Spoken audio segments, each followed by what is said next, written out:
What's good? How we doing? What's up? Hell yeah, let's go. We got the live stream going, baby. Dude, I'm excited to see how this works out here. You're gonna be going with the flow like I usually am on our regular pods. Hell yeah, hell yeah. Um, big week, for you.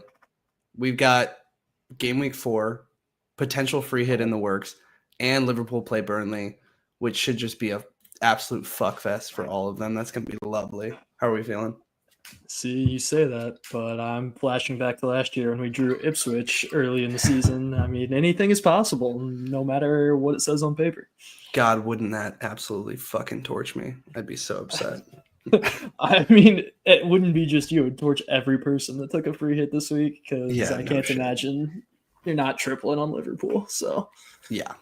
Well, yeah, with that said, welcome into the Three Winks FPL podcast. I am your host, Luke, and this is with me, Sharpe, also known as at FPL Vibes FC. Feel free to follow him on Twitter at that handle.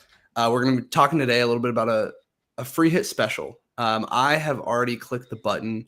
Sharpe is determining whether or not to click the button, and our usual other mainstay, FPL Mac, is not going to click the button, which I think is good for him, especially as I'm going through and planning this more and more. I'm realizing how fucked I am, and how I'm pissed that I have to do this anyway.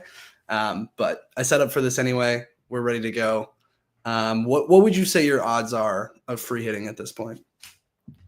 For some reason, every time I talk to you, it gets lower and lower. But then when I look at it myself, I sent you that last night. I've been cooking a little bit, and it gets me a little excited. But there are certainly some question marks around all of it. So I'm going like 65-35 that I'm gonna hit. Hell yeah, I like the optimism, and I think maybe I need a little bit more of that. I'm just getting bogged down in the who's going to start, who's got the good expected minutes, are the matchups as good as we initially thought.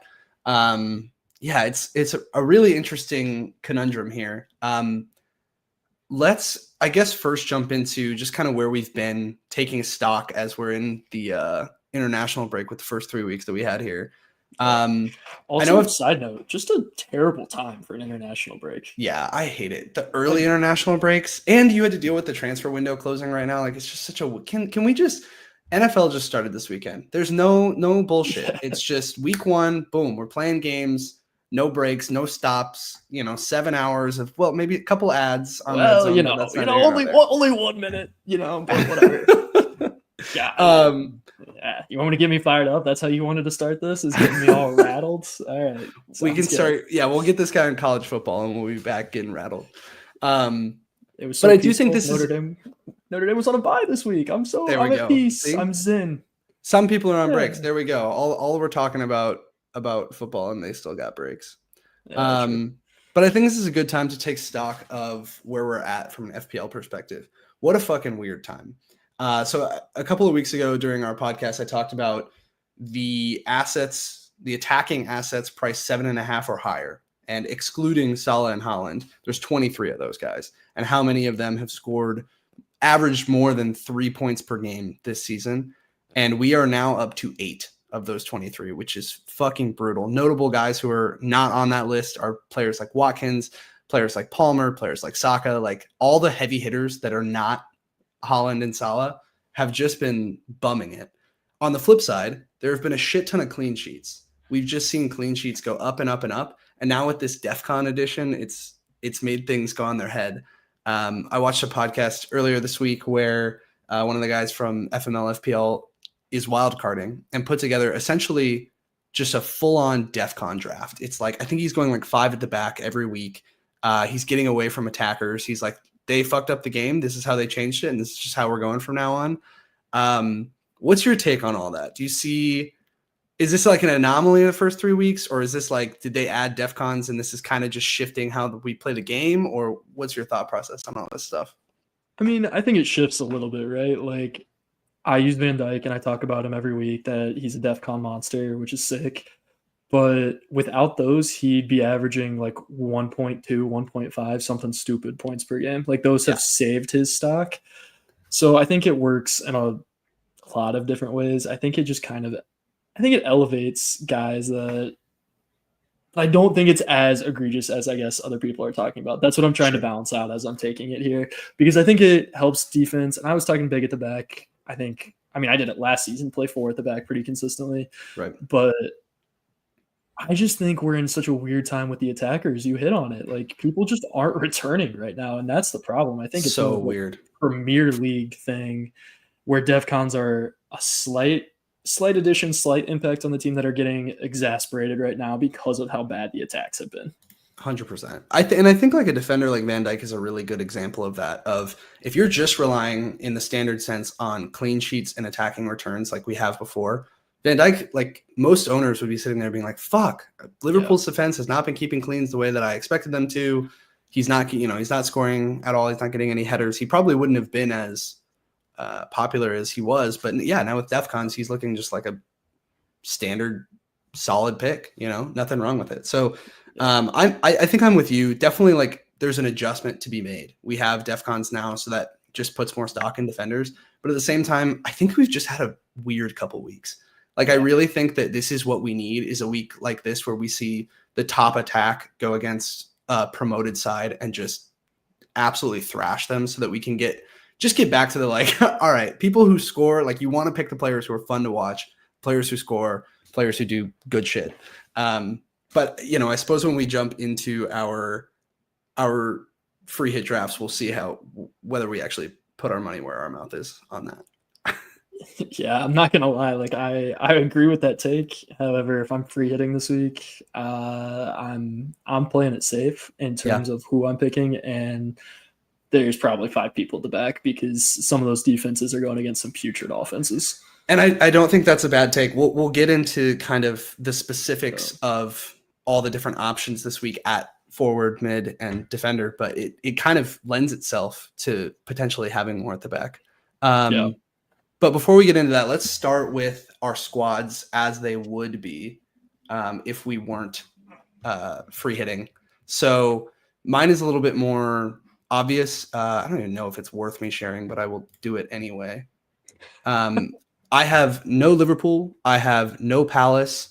And this is a team that just screams it needs something. I've got 2 Nottingham Forest players, RIP.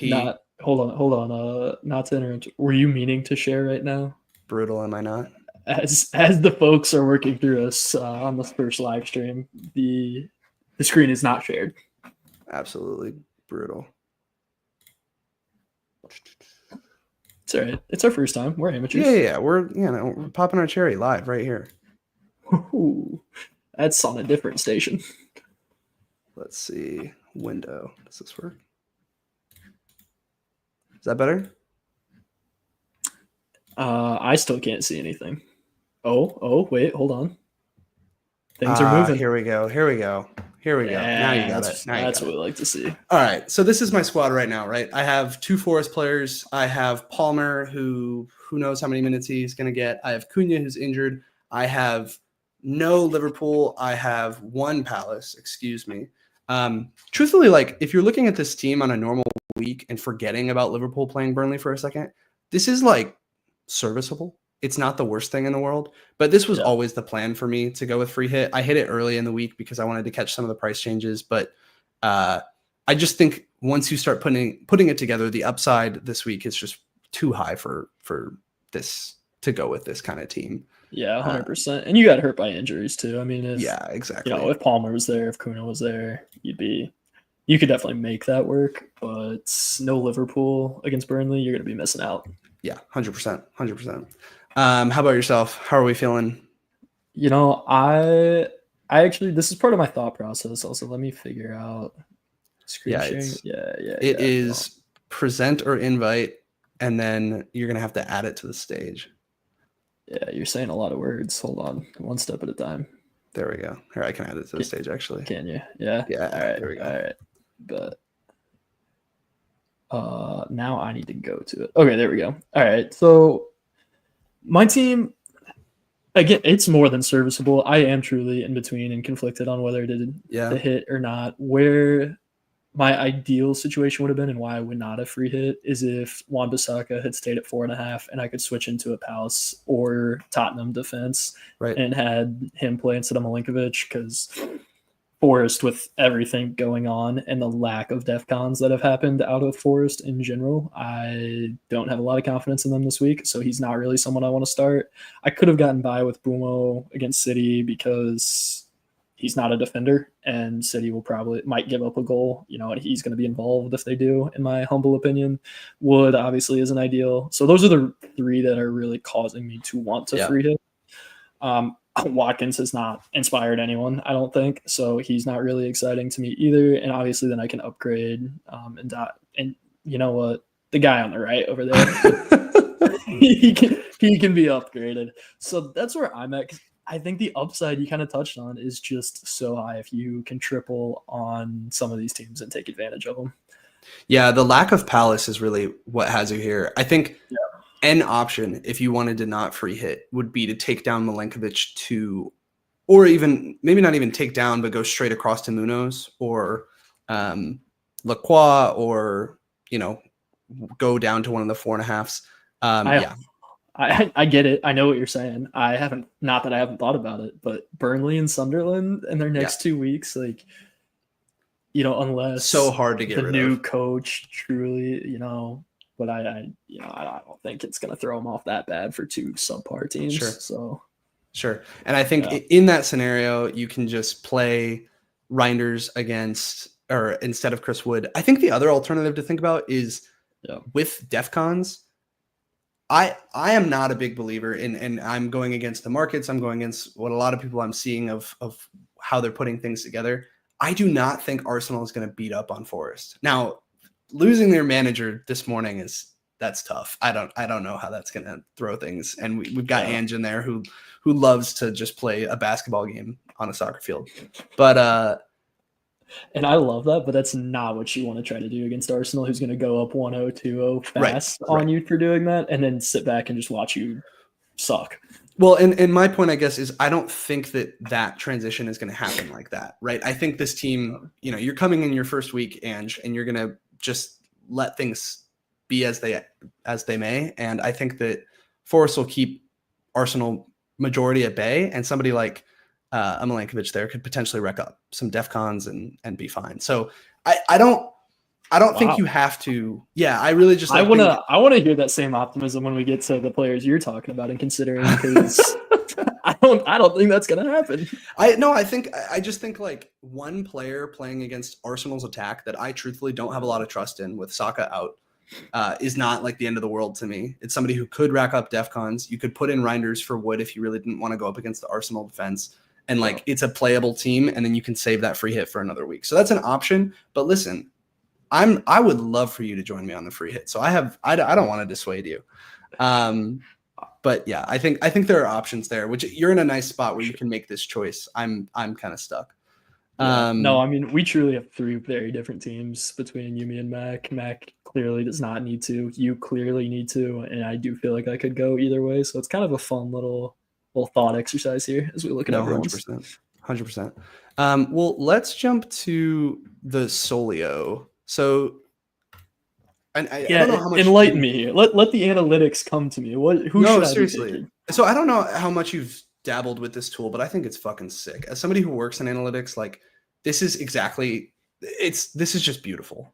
So basically what they're doing here is they're using market odds to inform all these projections. So if you look at fixtures, this is kind of what the attack is expected to do, how many goals each team is expected to score, what the clean sheet percentages are, and then you can go into individual player projections. Not to interrupt. I love the passion, but you really got to share. Or you could have answered our live caller there. I heard him buzzing in. Did someone have an opinion they wanted to know when I was going to share a screen.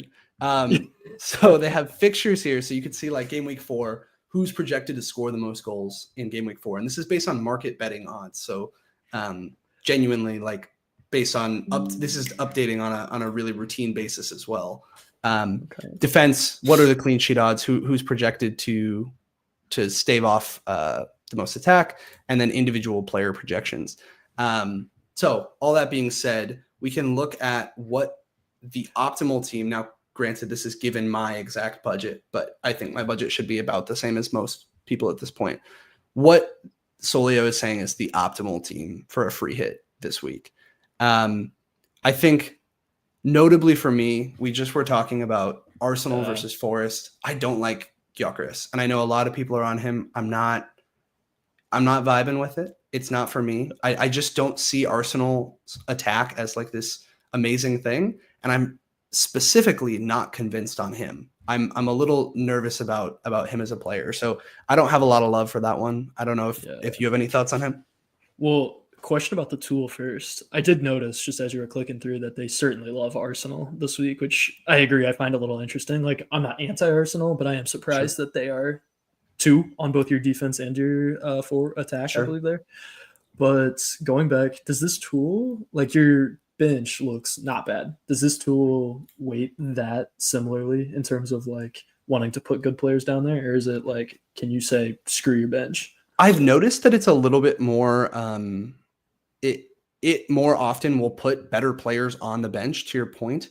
But I do have it selected to be a free hit, so it knows that you can only score the points that are, in play. I think it just may be that because it's not spending the money on someone like Haaland, if you decide not to go with Haaland, I feel like you actually do have quite a bit of budget to work with here. They've got a 4.5 in King, a 5 in Dewsbury Hall, Petrovic, which I think is a 4. So it's not like they're spending a shit ton of money on the bench, but point being, like, this is kind of how it's shaking out there. Other than Gyökeres, I have some concerns with some of the Newcastle boys as well. I'm just worried about what that team would look like. But otherwise, I mean, I don't think this is probably all that dissimilar than what you've probably seen a lot of, and probably some of the free hits that you're putting together for yourself.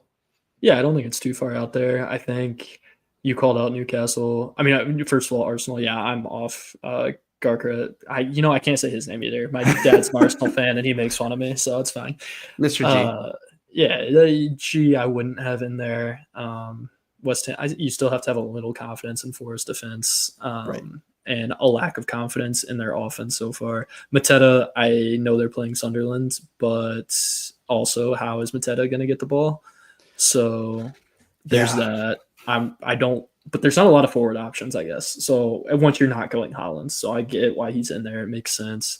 And Wissa, I don't have a lot of confidence in it, just because you don't know how that's going to look. You don't know how that's going to come together now. It could be him. It could be Voltamad. It could be they go with a completely different system and put, Asula up there or whoever they want. Like, I think that's something, again, what's cool about the model is it has projected minutes. What's their goals scored? So if we go to a Wissa, it's got what his minutes are. It's projecting him at 72 minutes this week, 0.65 goals per 90, 0.26 assists per 90, CBIT percent, bonus percent, all that kind of stuff, which is really cool. But I don't know if I trust the 72 minutes. Like, maybe. And I think this is the balance of a free hit. Like, this is the opportunity to go for a player like that other people aren't going to. And so that could be enticing. But at the same time, like, if he's benched, you're fucked. This is not a week where you want to have somebody get benched. So I was gonna say it's two schools of thought, right? And it sounds like you're more of the aggressive mindset, whereas my free hits, I want to make sure I'm on the teams that are going to be there. But I think I played a little more conservative in terms of taking the risks. I still want to have guys I have confidence in, but I want to have confidence that they're not going to blank or not be there too. Yeah, 100%. Okay, well, talking about, I guess, like, loosely, I'll put up on the screen what I put together, a little graphic of kind of what my locks are for the week, but I definitely want to hear about yours as well. So let me add this. So in terms of free hit, when you're first starting out, right? Like, what's the first thing you're thinking of? For me, that's Mo Salah. Like, that's the whole reason why you would be free hitting in this. I've seen a couple of free hits that don't have him in it, and I'm like, what the hell are you smoking? Why? It's got to be something ridiculous and lovely. And I want some of it. Right, because I just don't understand the point then. I'm the biggest Haaland stan right now that there is, and I'm sitting here being like, the whole reason to go this week would be for Salah. I think if you wanted to get crazy with it, you could argue to captain someone else, but I don't. If I'm going for this upside, I'm going to go 100%, not like half, bring in Salah, but then captain Haaland. Like, at that point, I think you should rethink the free hit. It seems like you're in the same boat. I wouldn't be surprised. Oh, 100%. I mean, I stand by Salah at all times. Why go away from the leading scorer in FPL? So, second thing being, I think triple Liverpool. And this seemed like an obvious thing to me going in, right? And this is what, again, part of the reason I created this. But the more you get into these drafts, the more every once in a while I found myself with only 2. And part of that comes down to the expected minutes with that team and just trying to figure out who in the attack is going to play. So we'll touch more on that, I'm sure. I was going to say the reason you're having trouble with it, just having the conversation we've had off air, is because you don't like their defense. I want to go. It's not that I don't like them defensively. It's that I want to go triple attack. It gets my blood pumping, and I need it. But yeah, we'll touch on that. Next is Munoz, and the reason there is Palace have, if we're looking at that Solio analytics again, Palace have almost just as much clean sheet percent as Arsenal and Liverpool. They've been really strong defensively and they're really well coached. And even on the eye test, like watching their games, they're just like super solid fundamentally. And Munoz, the reason why I like him more than any other defender is because he has that, but then he's playing more as like a forward or a winger. And especially with Sarr out, I think they're going to rely on him a lot more for the attacking threat and to whip balls in. I have some concerns because there are so many injuries in their attack. And, to the same point that you made about Mateta, I don't know if they're going to be scoring very many goals, and the markets have started to reflect that. But I just think the upside of it is too interesting. What are your thoughts on Munoz? I get it for sure. I would say your 7th there with two Palace defense is my more important over being specifically Munoz. I think you absolutely need 2 in defense, whether that be Guehi, Munoz, or Lacroix. Right. I call him Lacroix. Yeah. Your guess is as good as mine. Yeah, exactly. Whether 2 of any of those 3, I think, is the most important thing. And if it's Munoz, so be it. But that's my takeaway on that. Yeah, for sure. Well, and I think the reason I put double Palace defense so low is, in theory, you would probably be comfortable with double Newcastle defense, double Arsenal defense, like even double Liverpool defense if we really wanted to go down that path. But it's really the reason that double Palace defense makes so much sense, and why I agree with you, it needs to be something that's a priority, is more so just the price. It's that you can get a high level defense with a couple of guys who are at 4.5 in Guehi and Richards. So I am with you on that for sure. 4 is Nick Pope for me. And the reason there is just like, I'm bullish on this Newcastle Wolves game. Newcastle just being a stout defense and consistently having done that. And then having watched Wolves, they're abysmal. They are brutal to watch. Relegation season is in session for that group. And he's 5.0. So you have the likes of Raya, who are, going to be really good, but they're 5.5. I'm trending towards, saving the money and being able to spend it somewhere else, which is honestly an argument against Munoz. But that's my thought there. Number 5, Erling Haaland. Now, this may be where you and I end up disagreeing, but he has just accrued the most XG out of any player so far by a wide margin through the first 3 games. He's getting the chances. He honestly is probably underperformed. He hasn't buried as much as he likely should. I don't know if you had a chance to see earlier this afternoon, but he scored 4 goals and an assist in his international game. Granted, they were playing some bum ass country, but he touched the ball 6 times to get exactly. Exactly. Yeah, it's the Holland way, baby. And when we start looking at this, I know you said that you find the forward section devoid of options, but I actually find the midfield devoid of options. And so it gives me even more incentive to potentially spend the money where I can save it and get somebody cheap in midfield that is going to match whatever anybody else would be in there to go up to him. So I'm really interested in that. And I think the more and more I've thought about, just like we just saw United get 2 scored against them from Burnley. That's what I was going to say. You look at, United's attack has been fun to watch. They haven't put a lot home. They've been fun though. And at least threatening. Their defense has been putrid. So why not take the main man against that? And I think the argument against Haaland, which is a valid one, I've gone through and tried Haaland versus non-Haaland drafts, is just that you can spend the money. so much better. There's upgrades at every position that you can make without Haaland. We'll get into it a little bit more specifically when we start looking at our drafts, but it's tricky. And then Pedro Porro, and I've actually cooled on this a little bit since I put this graphic together. My only worry is that we saw Bournemouth shut this team down, Tottenham. And so again, same type of thought process. I want players that have multiple routes to points. Pedro Porro playing against West Ham, who I'm pretty confident are going to be more like the one we saw in the first couple of weeks than the one we saw against Forest.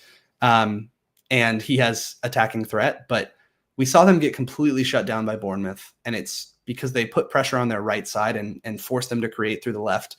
And that left side is just not getting it done. I wish we had Mac here to talk more about that, but I think Pedro Porro would be sick. I would love to have him in my draft. I don't currently, and that's honestly just more so due to price, which again lends itself to not going with someone like a Haaland. You can afford your 6 mil defenders, your 5.5 defenders who are prime for stuff like that.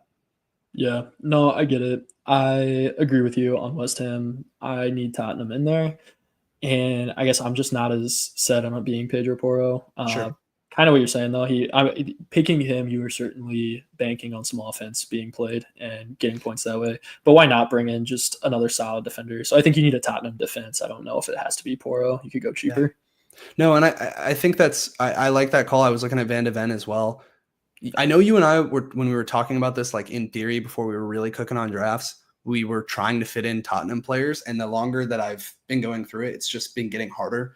I really want to put Richarlison in there just because he saves money and I love the upside. But the more I've seen trying to get an idea of what his minutes might be from the community, from markets, from models, like it seems like there's a lot of chance of rotation. And obviously Mac told us that in our actual pod last week. So I don't know if you can find him. And then I'm just struggling to find who the player is that I think could pop off. And so that's tricky. Well, I think it comes down to, like you said, Solanke probably going to take some minutes there. I mean, there's a reason he's on that team, so I expect him to start taking some minutes away. And I kept calling Pedro Porro and Kudos like Trent and Salah light. And I think that's the problem, like you mentioned, is they can get shut down. So as someone who has Kudos and has confidence and was really excited about him, I'm not going to lie, my latest free hit even has him out and he's on my team. So yeah, it's dude, tough. I think, are you running into this mental block? I'm running into this where I don't want my actual team to outscore my free hit team. And that's part of the reason I'm going for Haaland, I think, is because I'm like, if he pops off and I don't have him, I'm going to be so fucking mad. It's tricky. Hey, it's one thing to be an idiot. It's another thing to have it pointedly at you with data. That's right. When it hurts. I don't think I can come into our pod next week and be like, actually the free hit, I would have outscored it on my own team. That feels brutal. Just one more graphic to share before we jump into our actual free hit teams, and I'll let you kick us off there. This is the same information that's being fed into that Solio model, but this is from Rob T FPL with the market's estimates of clean sheets percentages and projected goals. So same thing we were looking at, but I think this will lend itself to part of the reason why I'm not going, at least right now, with a Liverpool defender. Is just that there are alternatives that are cheaper in terms of finding someone with clean sheet percentage threat, right? You have Newcastle, you have Crystal Palace. You can even dip further down if you are more confident in some of these other teams keeping it clean. And then projected goals, like this is again why I'm more interested in getting triple Liverpool attack, is just there's no one coming anywhere close to scoring as many goals as those guys. And I want to be on the receiving end of all of that. So that this is something that like made me a little bit more confident in potentially going that route. I totally get it. I see what you're saying. What I hate to see that jumped out to me just because of who I've put in some of my drafts. Well, actually, I'm a little surprised for, I don't know. I guess you got to take into consideration how good Arsenal's defense is. It's not just looking at Forest because 0.82 is brutal on the bottom. But what jumps out to me because of who I'm kind of working in is the Bournemouth Brighton being relatively close together on all fronts is a little sad because Bournemouth has been exciting to me. And I know you hate them, but a couple of those players have been very, very enticing. No, and I get that, but I totally hear you. I definitely have a bias against Bournemouth, and I have not hidden that from you guys whatsoever. I fucking hate them. But I think That's an interesting fixture to me because you see Bournemouth and you see Brighton, and those are teams that on any given day can really show up as two completely different teams. And I think they're just difficult to predict. Like genuinely, both of them. Are they going to be a really sound defensive team? Are they going to pop off on the other side of the field and score a bunch of goals?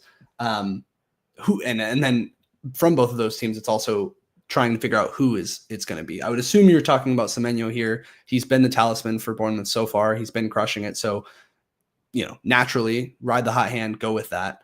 But yeah, I don't think that's a bad pick by any means. I've not gone that way, but anyway, why don't you jump in and share with us your free hit draft? We can start taking a look at what you've put together so far. Yeah. So going back to the sharing of screens, you're kind of going to watch me do it, unfortunately, here because we're live and that's just how it is. Beautiful. Because I did it. It's been on my phone. I'm a big phone user of the app. I'm not a huge browser user. Dude, isn't the app brutal? Even on the phone, though. It's the slowest app on my phone. I swear to God. Oh. It's terrible at updating as things are happening. However, I don't mind it for just regular use. Could be that my phone is ass and needs to meet the bathwater at some point. But well, there's always that. All right, so kind of a fun little exercise though. This is all I 100%. Have left of. Oh wait, no. Let me take that back. You're gone. Right. Yeah. Well, and I think this is what I was going for with talking about locks, right? Like when you're putting this together, when you're putting a free hit draft together, I think that's what's fun about it is you start with like, who are the guys that I'm like, no, I have to have him in here. So yeah, go ahead. Yeah, no, I mean, we've touched on it. Salah to me, and to I think everyone, should be an absolute lock. He's going to be my captain no matter. I mean, he's going to be my captain if I free hit or not because he's on my team. So that's locked in. To me, Van Dijk, we definitely differ on this, but I want to keep him in there because I don't know. Is it going to be Ekatike? Is it going to be Isak? Is it going to be Wirtz? Is it going to be the plethora of other attackers that we have? How do you get Szoboszlai in there when you have to get McAllister and Gravenbach in there? And potentially Frimpong. And Frimpong. Yeah, I mean, it's an embarrassment of riches, and I'm very happy as a fan to be in that situation. As an FPL owner, it all makes me nervous to see how they're going to play them and how it comes to life. So why not go with the two guys that are going to play? There's no question about that. Yep. And I think that's the popular strategy, right? Is to the point of the hierarchy that I showed. The second thing is triple Liverpool. And you're saying, hey, I'm going to make sure I'm getting 3 Liverpool sure starters. And I think that's like a very valid way to go. I think that may be the smart way to go. I may come to you next week and be like, I fucking shouldn't have done that. Because I'm sitting here trying to read Slot's mind and figure out what this attack is going to look like. So yeah, I agree. I think this is the safe route, and I don't hate it. My only downside on Van Dijk is that what we were talking about, his DEFCON appeal doesn't feel like this is the time when he's going to hit DEFCONs. We've seen that most of the time when players are hitting that, it's against sides where they are not in possession of the ball a lot. And I see this as a game where Liverpool is going to keep like 60% possession, if not more. And he might struggle to hit those DEFCON numbers. Now, they have incredibly high clean sheet odds, so he's basically a lock for those, and he's good for the odd header as well. But I'm wondering if you can spend your money a little bit more efficiently in defense, and then afford somebody else somewhere else. But again, I think I'm potentially on the wrong side of this. No, I 100% hear what you're saying. I think it's valid. I think that's a logical thought process. However, I'm going to point to 21 and 15 DEFCONs. And the only reason he didn't against Arsenal is because kind of what you're going at, but Arsenal just didn't go forward at all. I mean, that game we've talked about was two teams not wanting to give anything away. Yeah, 100%. But I think Burnley's going to be down. They're going to be forced to at least try to go forward. And if anyone's clearing the ball, it's not Konate, I can tell you that. So it's going to be Van Dijk. And this is a good point, and something that I should go look back at is what are his game logs from last season, and what would they have been for DEFCON, right? When he was playing promoted sides in that 1-1 Ipswich draw. What was it? All right. Anyway, moving on from that. I mean, I know I bring it up, but it's okay if I do it. It hurts when you do it. All right, working through. We'll stay on this trend. Who I have coming in here next is my boy. Again, to me, he's actually my question mark right now. But the midfield, as we've talked about, midfield doesn't have a lot for me. It's not exciting. So Gakpo is the most likely to play on that left side. I hope they don't try to do an Isak Ekitike thing and put both of them in and take Gakpo out. I don't think they would. And Gakpo probably isn't the highest upside, but he hopefully is consistent and should put out at least. Yeah. And it's Burnley, so I feel good there. Keeping it moving here. We talked about Palace defense, so let me go put those guys in. I know I kind of gave the do you need Munoz, but he is certainly in my squad. That's where I have him. I have the money for him. He has the potential upside, so why not bring him in since we can? And then I should be vindictive since he. Whoa. Yeah, there you go. There we go. Spelling. Ooh, baby. But yeah. Bringing him in. Vindictive, he didn't come to Liverpool, but solid option on that back line. I feel really good about it. You're going to see – sorry, go ahead. I think this is a scenario, too, where it's you and I have probably run into this both. I would love to have Munoz and Lacroix. That would be ideal, but it's just that you have the cheaper option in Gahey or Richards, either one you want to go with. And honestly, the more I've looked into the two of them, the more it seems like it's genuinely just a toss-up, so it's whatever you're feeling. So yeah, anyway, continue. No, totally fair. Touched on Pope being a lock. I just think of the goalies, the 5.5 and how bad Wolves are, 100% could throw in there. Honestly, I toyed with getting Vicario in there a little bit. I thought that could be a little fun. I think Leno is also an option from Fulham against Leeds. Sure. Yeah. Yep. But at the end of the day, he just seems like the safest and the 5 mil option. I agree. There. I just think Newcastle's defense is the one you can trust the best. That's just a lockdown defense. We've seen them do it time and time again, including against Liverpool. So you would think Wolves wouldn't give them too much trouble. I would have to agree. And I would say that West Ham's attack, as putrid as it looked, all of a sudden looked like something. So then all of a sudden I got scared. However, as I'm saying that, Pedro Porro does come in. Again, just multiple threats of attack.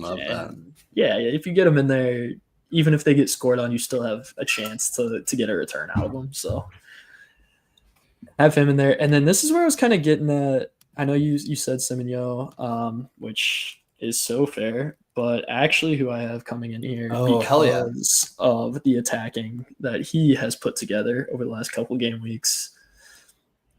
And Brighton, I just look at Brighton and I get bad vibes. There's nothing exciting to me about Brighton or good. Completely agree with you. Got rid of all their good players. Yeah, so why not just kind of ride the hot hand? Yeah.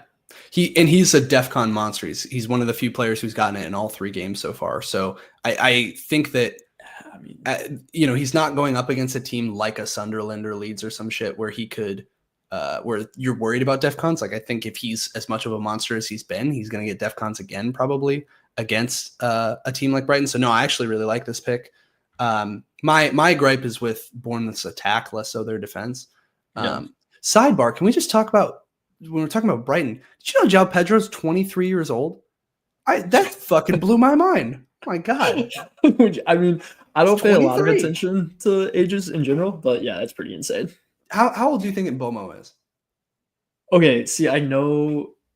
Actually, have we talked about this before? But just from an appearance perspective, he's got to be you would think maybe 31, 32.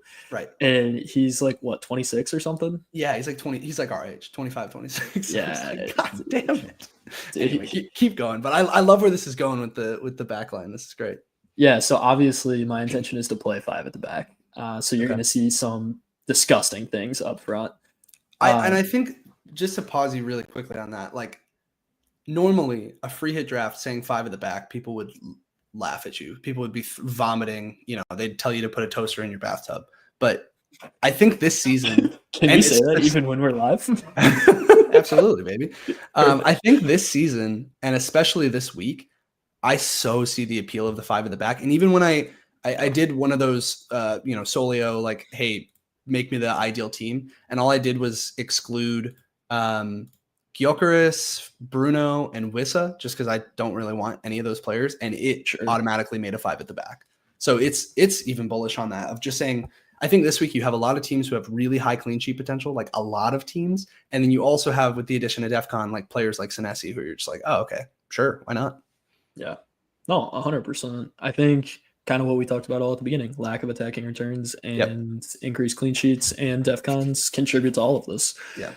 And I think for me, the Sunderland, Mateta, and Richarlison would be the two attackers if I was going like a solid 3 at the front. Those would probably be the 3 I would go at.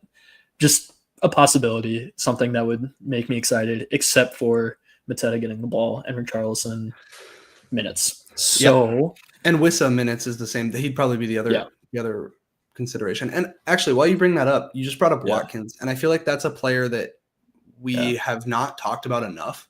And so, two of those, him, he hasn't given us enough to talk about. Yeah, and I think that's a super fair like reason to not go with him, honestly.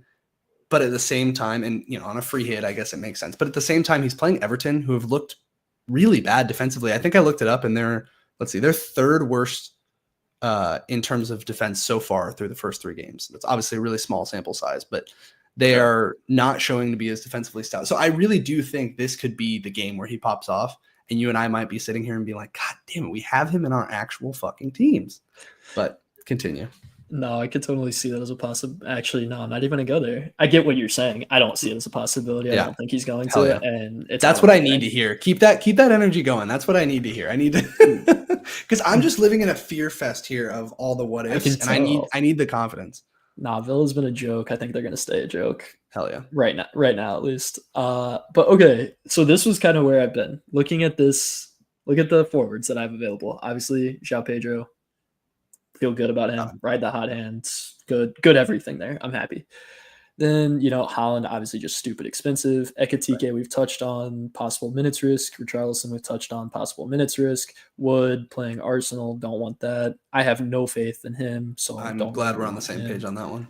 Yeah. And then I'm getting down to, a free hit. I don't want to bring in really any of these next tier of guys. Like none of this gets me going.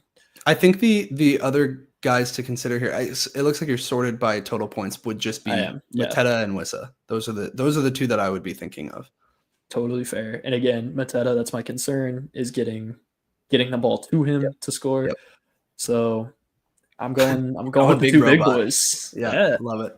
If I can go 5 at the back, that clears up space. And I didn't even go really expensive at the back either. So bringing him in. That being said, clearly I'm not doing 3 forwards. So bring in my boy. Why not? Goopoo. Yep. But guess what? 4.4. We like it. Yep. Love that. And then the mids. Just want to take a quick look at the mids too here, just while they're here, because there are some certainly interesting options as far as I'm concerned. You could go here with Enzo and get,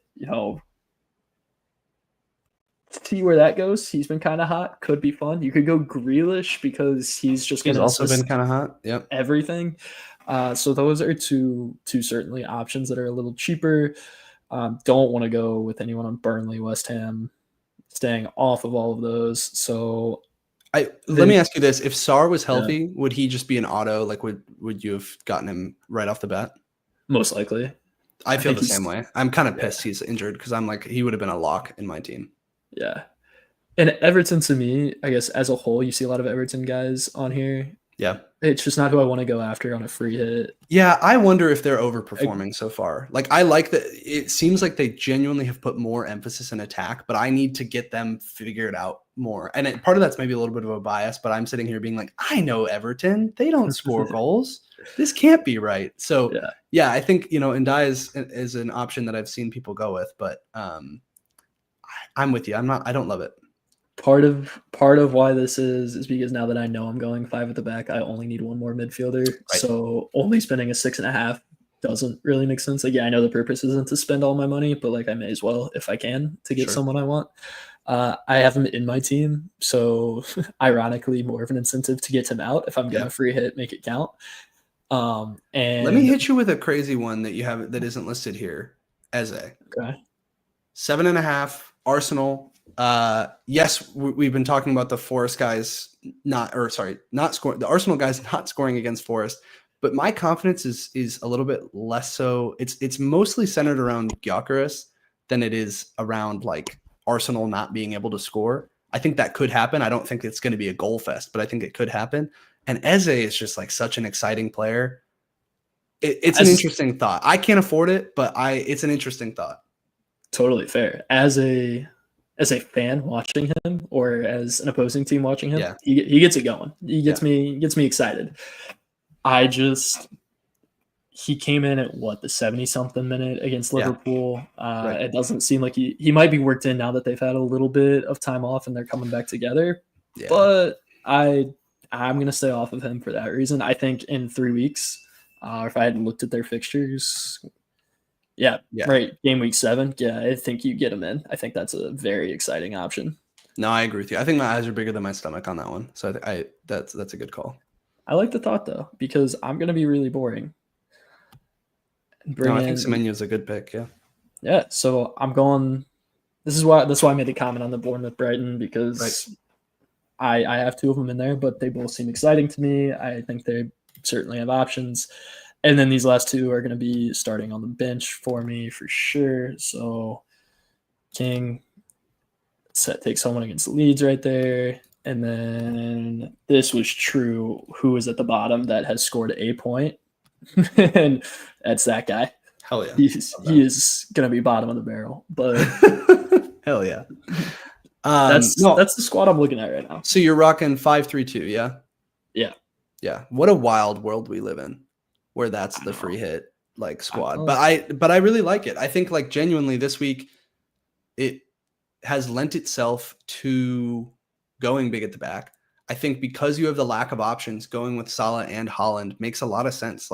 There's just not enough midfield options like we were just going through that you're like, oh, I need him. The only player that could change that is if we get note this week that Palmer's back and that he's ready to play a full game. I know your thoughts on Palmer. I still don't want him. Okay, but so your problem is with Palmer, not with Chelsea, right? Because obviously you have João Pedro. Yeah. Right. So you think that there's potential, right? Let's say Palmer is going to play. Let's say he plays 80 minutes this weekend. Yeah. I think what we've seen is Chelsea find their footing. And my take on it is that when Palmer gets into that, he's just going to pick up right where we know he can be, not where he left off. I think I'm with you. I have João Pedro on my team too, so I'm not upset about that. But I do think if you're bullish on the way that Chelsea is going to play against Brentford, having a player like Palmer is worth the thought. If we get news that he's going to play significant minutes, I would really consider bringing him in.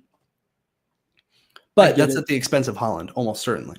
Yeah, and I'm not doing that. He's not worth it more than that. There's not another mid that I could bring up that's going to make him worth that, or a forward that I would trade off of that would combine to make him worth it. Right. So I wouldn't go there. I also have a personal bias against Palmer. That is for sure. But this is where we're rocking right now. I think the one thing that could change my mind is if we learn anything more about Liverpool specifically. Right. And who would be playing in there. Because if I can get Isak in there and he's guaranteed playing, all right, now I gotta relook at some things. 100%. Same. But that would fuck me up. Yeah. Other than that, I'm honestly comparing this team to my team and trying to figure out which one I like the most. And right now, this is why I'm leaning towards a free hit. Yeah. But I think it's the consideration there is less so about whether you like the free hit team more than your normal team, because every week, if you were to do a free hit team, you'd like it better than your normal. It's more so playing around with genuinely. I would look at going and playing around with a free hit 6 for you because you don't have Haaland, and see if you like that team better than this team. Because I think that's really the question is, if you saved this for a week where another team was going to go bully a promoted side, what would it look like?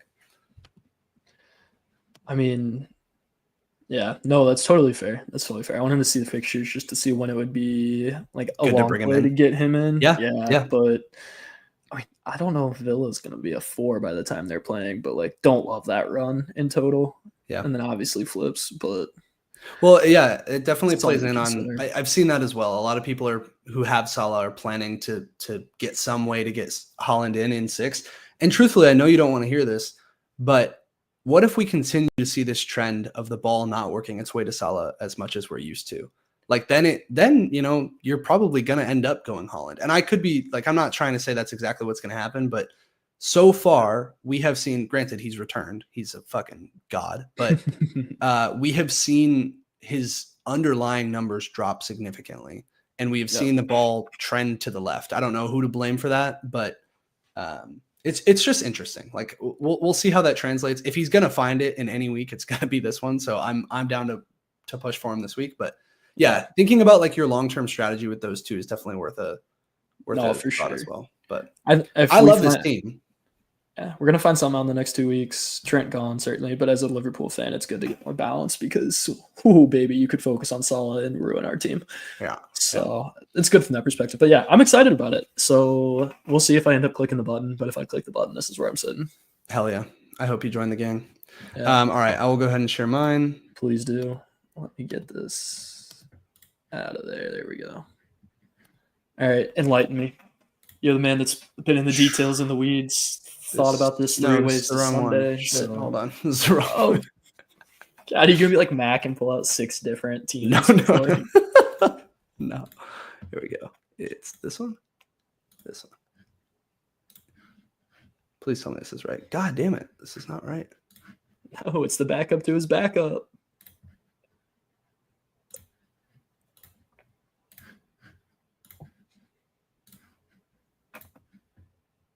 Okay, there we go. All right. So putting this on here, let's see. Can we see that? Okay. We got maybe just me, a little blurry, but I can make him out. Let's zoom it in.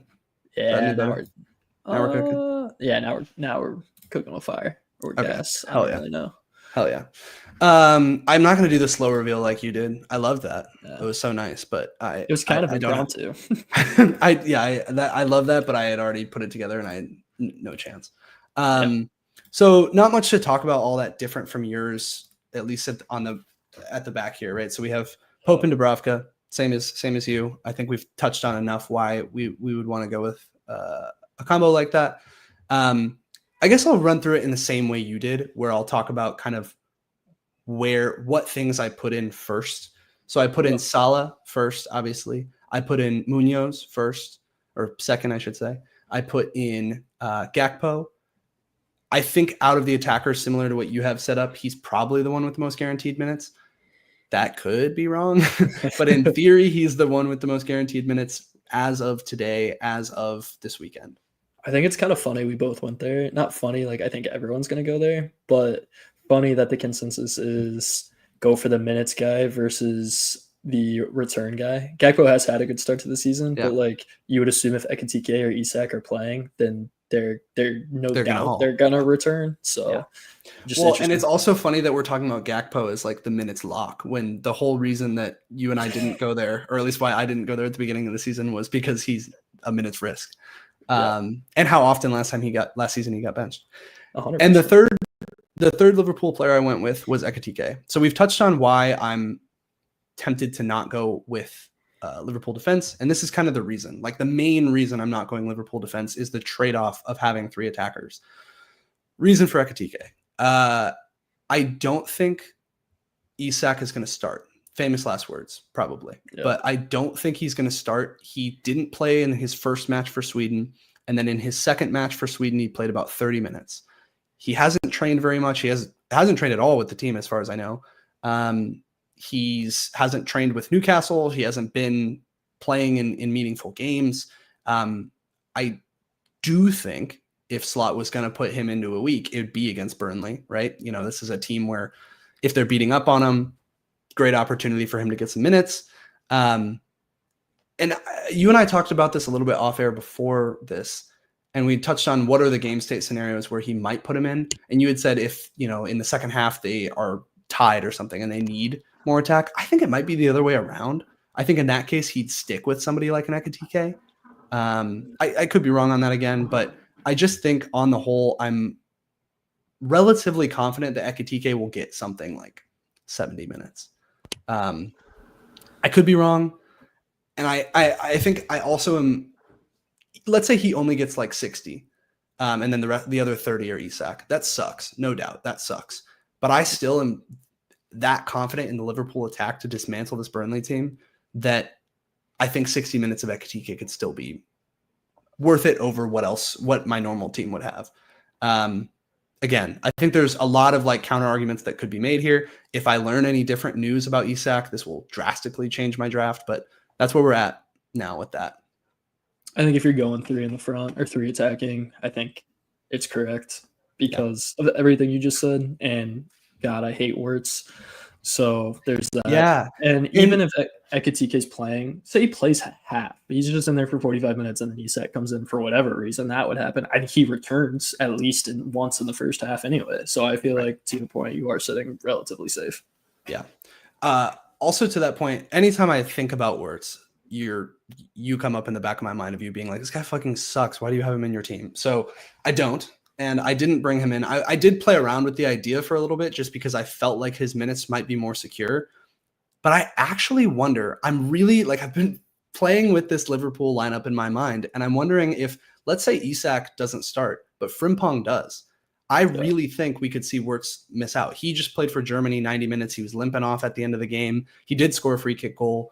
But he came off early in the last game injured. And they said, yeah, he's Slot literally said out loud, he is not used to the Premier League. Like, he's struggling with cramping and all this kind of stuff. So it could be that you see Frimpong come in, Sobo, McAllister, and Gravenberch in the midfield, and him miss out and maybe come on as a cameo substitute. So I'm not saying that's super, super likely, but it's enough of a doubt that I think then the upside of someone like Ekitike, where I'm probably have the same amount of confidence in his minutes as I do Wirtz, I'm down to take the upside.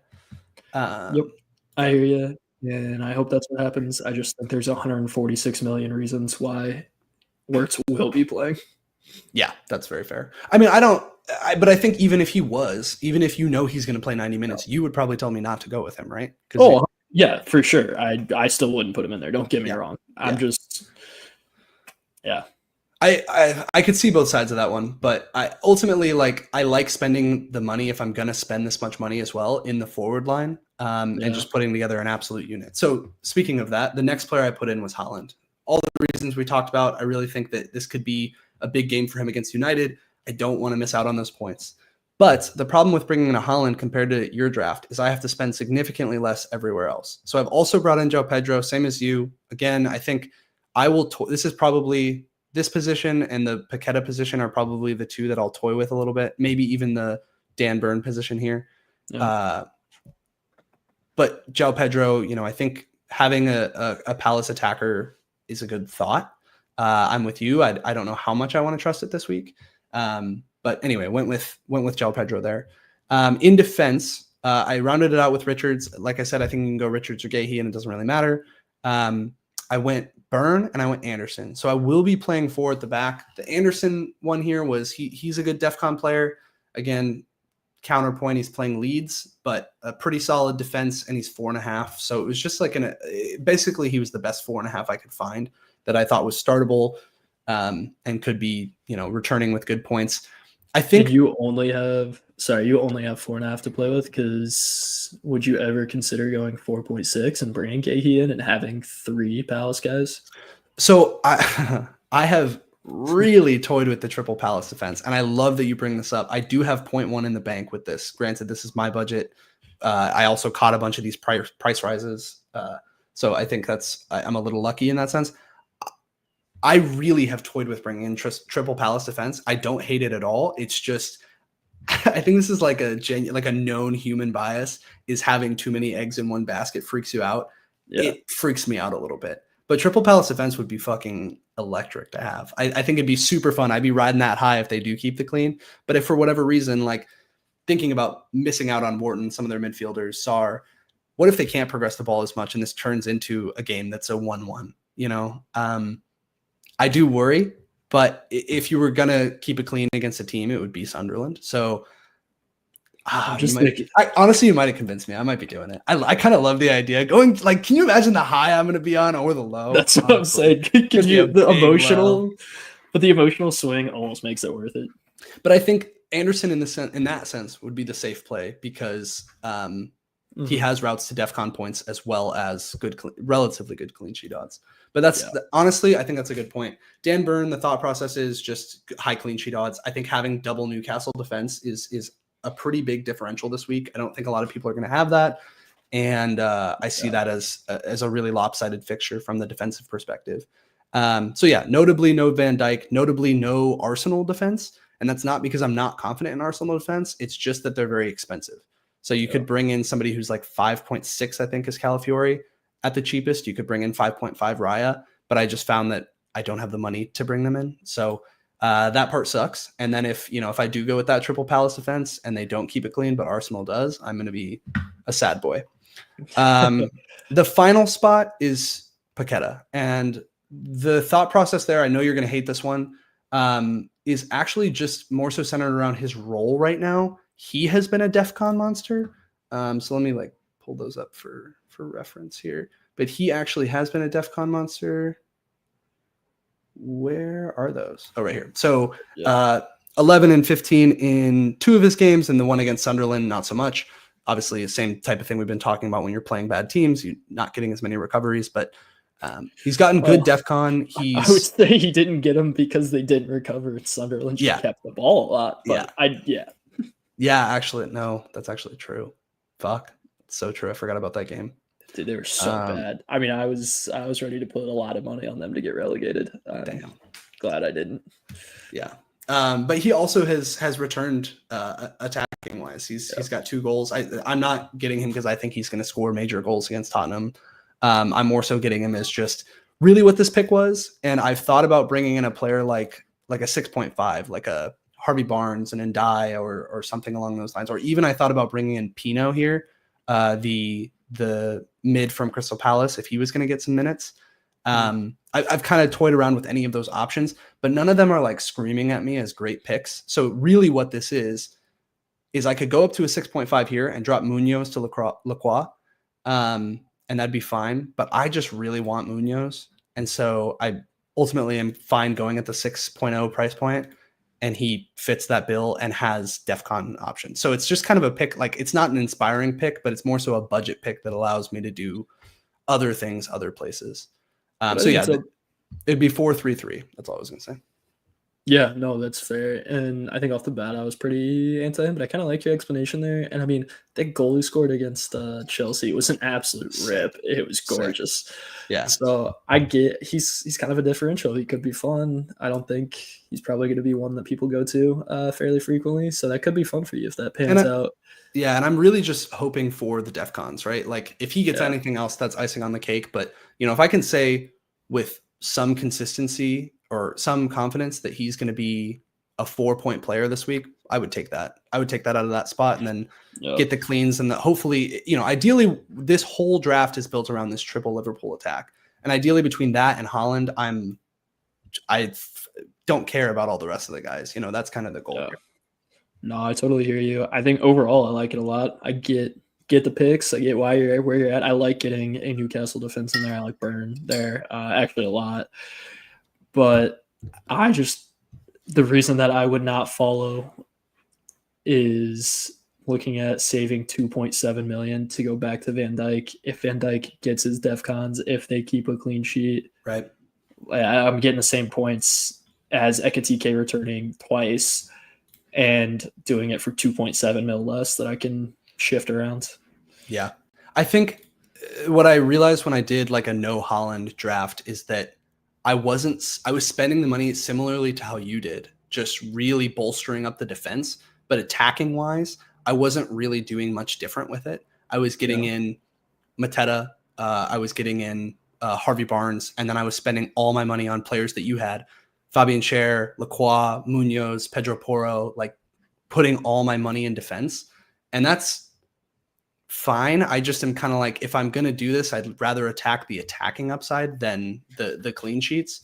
So it's just 2 different ways of going about it. I am still enticed by yours and the idea of potentially just investing more back there. So I was saying that as a no Haaland draft, but just to the point of taking money out of attack and where you spend it. Ultimately, I'm if I take out Ekitike, to your point, I save 2.7. I'm not really going to upgrade any of my attackers. I'm really just going to upgrade the defense. And actually, now that I think about it, I wouldn't actually have that much savings. So I'd probably take Ekitike down to Mateta, which would be save 1.2, and then I'd bring like Burn up to Van Dijk, and then it's basically the same team. No, I hear you. That makes sense. Yeah, I think. Go ahead. No, I was just gonna say I think interesting point just about where to spend the money, because that's certainly how I ended up on Haaland. Why wouldn't I spend it there when no one else excites me? And that's why I'm like, I came into this overly down about this free hit. Is just because the more I looked into it, the more I'm like, damn, you really can't. There's not that many like amazing attackers that you're really excited with huge upside this week. You could argue Gyökeres, but I don't like that pick. So you're running into it a little bit. For sure. Maybe that's going to come back to bite us, and we're both incorrect on that. He puts a brace up this weekend. I don't see that happening, but that would be so sad. I mean, picture him, Watkins, insert whoever what would worst case scenario be? And then we just come back on here like, I hope no one listens to this. Yeah, worst case scenario is Watkins returns, Gyökeres returns, Isak comes in, and they put in Isak and Ekitike at the same time. He comes in for Gakpo. He plays no minutes. Van Dijk is benched. He gets some sort of a training knock or something. Sunderland wins 3-0. Yeah, it could be. I mean, that's the thing. Like the only other worthwhile point on that is just that if how you and I are both set up and how the free hit this week is set up is based on clean sheets mainly. We're looking at like heavily clean sheets, and the data supports that, right? It's that's supposed to be what's going to happen, but those are so like variable, right? It just takes one little switch of the ball, somebody blocks it and it goes in the net, and suddenly I'm sitting there with my triple Palace, not feeling too good. So yeah, could be Are you committed to the triple Palace? Is that what I just heard? I really like it. Honestly, as soon as you said that, the whole reason I didn't have it was because I was thinking about getting Pino, so I would have had triple Palace already. But I like the appeal of having that a lot more than I do Anderson.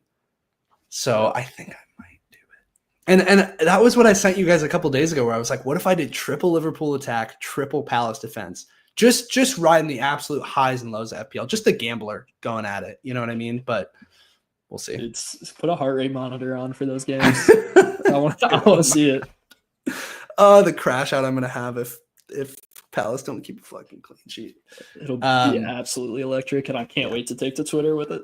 Yeah. I wouldn't say I'm locked on this. I'm definitely going to look at similar to what you've set up. I really like that idea of putting more investment in the back. So I appreciate our different drafts here and our different approaches, because I think it's an interesting thought. But is there anything else you want to add before we close out?